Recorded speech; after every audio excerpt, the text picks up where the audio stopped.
आप देख रहे हैं पंचायत दिशा न्यूज। 8 साल बाद मिला गायब युवक का कंकाल। आम तोड़ने गया था युवक, खेत में फैले करंट की चपेट में आने से हुई थी मौत। खेत मालिक ने नदी के पास दफनाया था शव। 8 साल पूर्व उमरेड के दबक गांव से गायब बालक का पता पुलिस ने कर लिया, लेकिन कंकाल के रूप में।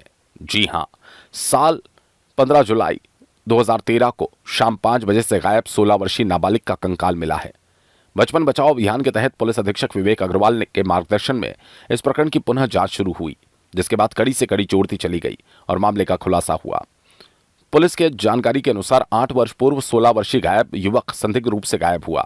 इस मामले की फाइल खोलकर पुनः जांच की गई तो पुलिस ने सबसे आखिरी कड़ी को पहले पकड़ा।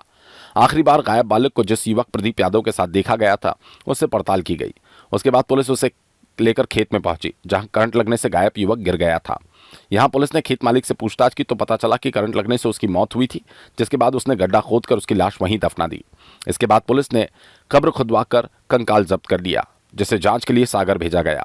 वहीं पुलिस ने प्रकरण में धारा 304, 201 भारतीय दंड संहिता के तहत प्रकरण दर्ज कर खेत मालिक को गिरफ्तार कर जेल भेज दिया। पुलिस मुख्यालय द्वारा ऑपरेशन मुस्कान के अंतर्गत गुम बालक बालिकाओं की दस्तयाबी के लिए एक विशेष निर्देश जारी किया है, जिसके पालन में जिले में आज दिनांक तक लंबित सभी गुम बालक बालिकाओं की दस्तयाबी के लिए आवश्यक प्रयास किए जा रहे हैं। इसी तारतम्य में थाना उमरेठ के अंतर्गत एक बालक के गुमइंसान संबंधी एक प्रकरण जो विगत 8 वर्षों से लंबित था, उसकी समीक्षा की गई और समीक्षा के दौरान जब उस केस डायरी का अवलोकन किया गया तो यह पाया गया कि इस मामले में पिछले 8 वर्षों से बच्चे का न मिल पाना कहीं ना कहीं इसमें एक संदेहास्पद स्थिति निर्मित हो गई थी। केस डायरी का अवलोकन किया गया और एक विशेष टीम गठित की गई, जिसमें एसडीओपी परासिया और थाना प्रभारी उमरेठ को विशेष निर्देश देते हुए इस मामले की तत्कालीन परिस्थितियों की पुनः गहन समीक्षा करने के निर्देश दिए गए।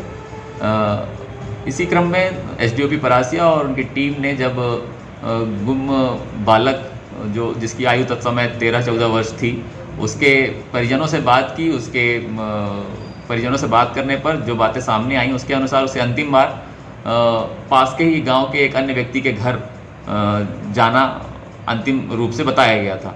जब संबंधित लोगों से पूछताछ की गई तो शुरू में तो सभी संबंधितों ने इसमें कुछ भी बताने से इनकार किया, आनाकानी की, परंतु जब पुलिस को संदेह और गहरा हो गया तो पुलिस ने इसमें हिकमत अमली से जब पूछताछ की तो यह पाया गया कि घटना दिनांक को वर्ष 2013 में ही उक्त बालक अपने एक मित्र के साथ, हमउम्र मित्र के साथ एक आम के पेड़ से आम तोड़कर खाने की कहकर उनके घर से गया था और बाद में शाम के समय केवल वह मित्र लौट कर आया था, परंतु यह बालक लौट कर नहीं आया था। जब इस तरह के तथ्य सामने आए तो इसकी विवेचना में और पड़ताल की गई तो पाया गया कि जिस खेत में बच्चे आम खाने के लिए गए थे, उस खेत के मालिक ने उस आम के पेड़ के चारों ओर करंट बिछा रखा था, विद्युत करंट बिछा रखा था, जिससे कोई पशु अथवा कोई अन्य व्यक्ति उसके आम ना तोड़ पाए। इस संबंध में जब इन बच्चों ने उस आम के पेड़ से आम तोड़ने का प्रयास किया तो इनको करंट लगा और दोनों बच्चे झटका खाकर ज़मीन में गिरे। एक बच्चा चूँकि उसको ज़्यादा तीव्रतापूर्ण करंट लगा था तो वो नहीं उठ पाया और जो दूसरा मित्र था उसको हल्का झटका लगने के कारण वह वापस आ गया।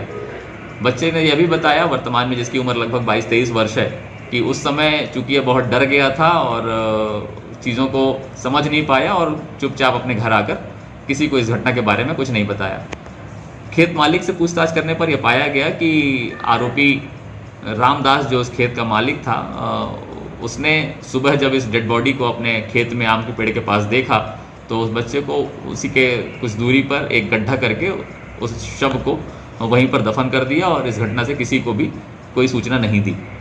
इस प्रकार से एक 8 वर्ष पूर्व गुम हुए एक बालक के संबंध में जब गहन समीक्षा और विवेचना अंतिम स्तर तक पहुंचने का प्रयास किया गया तो यह पाया गया कि उसे एक आम खाने की एक कीमत चुकानी पड़ी और अंतिम रूप से पुलिस ने उसके कंकाल को, उसके स्केलेटन को न्यायिक कार्यपालिक दंडाधिकारी की उपस्थिति में शव उत्खनन करके पीएम के लिए भेज दिया है। डीएनए के लिए भी संबंधित विभाग में सैंपलिंग भेज दी गई है और आरोपी को गिरफ्तार करके न्यायिक अभिरक्षा में भी भेज दिया गया।